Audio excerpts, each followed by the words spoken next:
Hello అండి, welcome back my channel. నేనైతే దివాళీ వస్తుంది కదా అండి, దివాళీ గురించి అయితే ఫ్లిప్కార్ట్లో నేనైతే దీపం వెలిగిస్తే కింద దాని బ్యాక్గ్రౌండ్ మొత్తము డిజైన్ వస్తుంది కలర్గా. దాన్ని ఏమంటారో నాకు అంత చెప్పడానికి అంత క్లారిటీ తెలుస్తలేదు. ఇది ఇప్పుడు వచ్చింది, ఎలా వచ్చిందో చూద్దాము.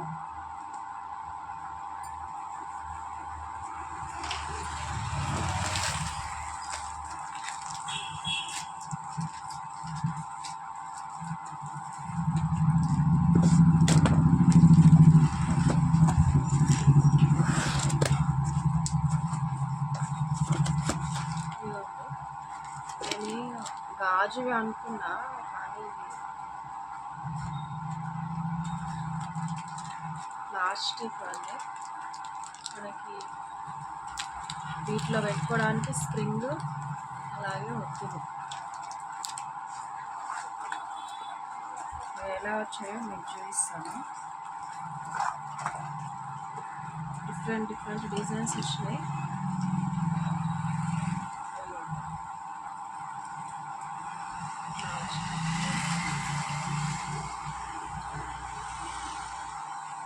ఇలా ఉంది కదా, ఇందులో ఈ స్ప్రింగ్ ఉంది కదండి, స్ప్రింగ్ ఇందులో పెట్టి ఈ ఒత్తి పెట్టి నూనె పెట్టి వెలిగిస్తే దీని డిజైన్ ఎలా ఉందో ఆ డిజైన్ కింద మనకి బ్యాక్గ్రౌండ్లో కింద ఇదే కలర్లో ఇదే డిజైన్ కొంచెం పెద్దగా లైటింగ్ లా వస్తుంది.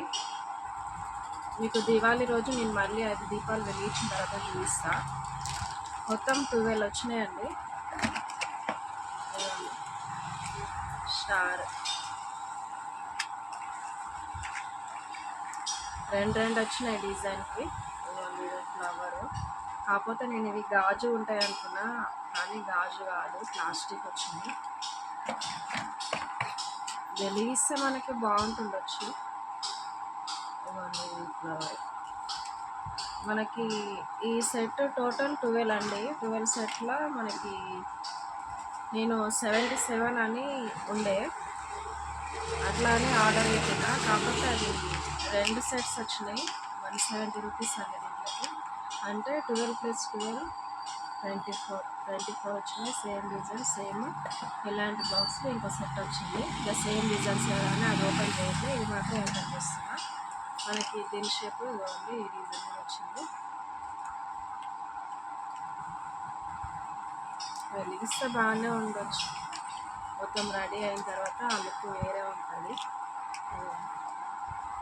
కాకపోతే నేను గెస్ చేసింది ఒకటి, వచ్చేది ఒకటి. సీసం అనుకున్నా, గాజు అనుకున్నా, కాకపోతే ప్లాస్టిక్ వచ్చింది. పర్లేదు, ఏవైతే మనకు కరెక్ట్ మంచిగా బాగుంటే చాలు. మొత్తం 12 వచ్చినాయి. వీటన్నిటికి కలిపి మనకి 77 రూపీస్. ఇంత తక్కువకైతే ఏం రావు నేను అనుకుంటున్నా. చూద్దాం దీపాలు వెలిగించిన తర్వాత ఎలా ఉంటుంది ఏంటి అని తర్వాత సంగతి. ఓకే అండి, మీకు వీటితోనే దీపాలు వెలిగించిన తర్వాత కూడా నేను ఒక వీడియో తీసి మీకు పెడతాను, ఎలా ఉందో చూద్దరు మీరు కూడా. ఓకే అండి, వీడియో నచ్చితే లైక్ చేయండి, షేర్ చేయండి, సబ్స్క్రైబ్ చేసుకోండి.